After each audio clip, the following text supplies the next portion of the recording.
जय श्री राम। प्रिय मित्र हो, आज हम आपको जीवन में सफलता के लिए रामायण के एक पवित्र अध्याय का श्रवण करा रहे हैं। आज हम देखने वाले हैं विश्वामित्र का श्री राम को असुरों की संहार विधि बताया तथा उन्हें अन्य असुरों का उपदेश करना। श्री राम का एक आश्रम एवं यज्ञ स्थान के विषय में मुनि से प्रश्न। मित्र हो, अध्याय को शुरू करने से पहले कमेंट में जय श्री राम ऐसा लिखकर चैनल को सब्सक्राइब कीजिए। मित्र हो, श्री राम को अस्त्रों का ग्रहण होने के बाद उन अस्त्रों को कैसे इस्तेमाल करते हैं इसका ज्ञान श्री मुनि से मिलना अभी बाकी था। मित्र हो, उन अस्त्रों को ग्रहण करके परम पवित्र श्री राम का मुख प्रसन्नता से खिल उठा था।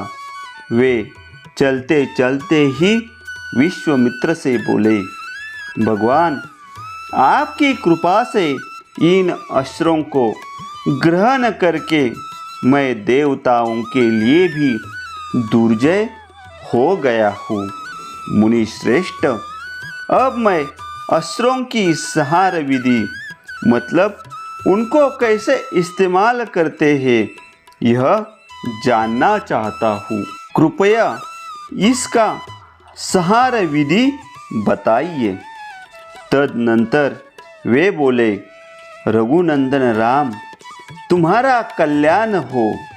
तुम अस्त्र विद्या के सुयोग्य पात्र हो, अतः निम्नांकित अस्त्रों को भी ग्रहण करो। सत्यवान, सत्यकीर्ति, दुष्ट, रभस, प्रतिहारतर, प्राणमुख, अवाड़मुख, लक्ष्य, अलक्ष्य, दृढ़नाभ, सुनाम, दशाक्ष, शतक्व, दशशीर्ष, शतोदर, पद्मनाभ, महानाभ, दुंदुनाभ, स्वनाभ, ज्योतिष, शकुन, नैराश्य, विमल, दैत्यनाशक, योगंधर और विनिद्र, शुचिबाहु, महाबाहु, निष्कली, विरुज, सार्चिमाली, धृतिमाली, वृत्तिमान, रुचिर, पित्र्य, सौमनस, विदूत, मकर, परवीर, रति, धन, धान्य, कामरूप, कामरुचि, मोह, आवरण, जुंबक, सर्पनाथ, पंथान और वरुण, ये सभी प्रजापति कुशाश्व के पुत्र है। ये इच्छानुसार रूप धारण करने वाले तथा परम तेजस्वी है। तुम इन्हें ग्रहण करो। तब बहुत अच्छा कहकर श्री रामचंद्र जी ने प्रसन्न मन से उन अस्त्रों को ग्रहण किया। उन मूर्तिमान अस्त्रों के शरीर दिव्य तेज से उद्भासित हो रहे थे। ये अस्त्र जगत को सुख देने वाले थे। उनमें से कितने ही अंगारों के समान तेजस्वी थे, कितने ही धूम के समान काले प्रतीत होते थे तथा कुछ अस्त्र सूर्य और चंद्रमा के समान प्रकाशमान थे। वे सब के सब हाथ जोड़कर श्री राम के समक्ष खड़े हुए।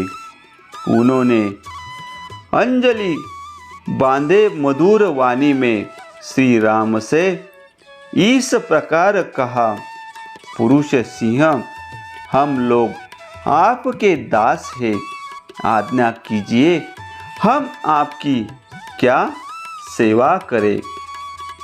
तब रघुनंदन राम ने उनसे कहा, इस समय तो आप लोग अपने अभीष्ट स्थान को जाए, परंतु आवश्यकताएं समय मेरे मन में स्थित होकर सदा मेरी सहायता करते रहे।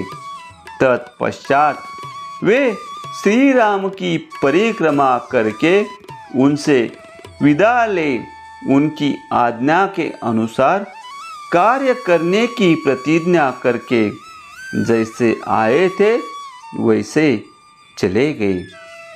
इस प्रकार उन अस्त्रों का ज्ञान प्राप्त करके श्री रघुनाथ जी ने चलते चलते ही महामुनि विश्वामित्र से मधुर वाणी में पूछा, भगवान, सामने वाले पर्वत के पास ही जो यह मेघों की घटा के समान सघन वृक्षों से भरा स्थान दिखाई देता है, क्या है उसके विषय में जानने के लिए मेरे मन में बड़ी उत्कंठा हो रही है।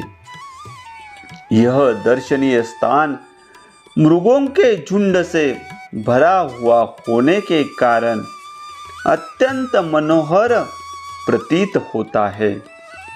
नाना प्रकार के पक्षी अपनी मधुर शब्दावली से इस स्थान की शोभा बढ़ाते हैं।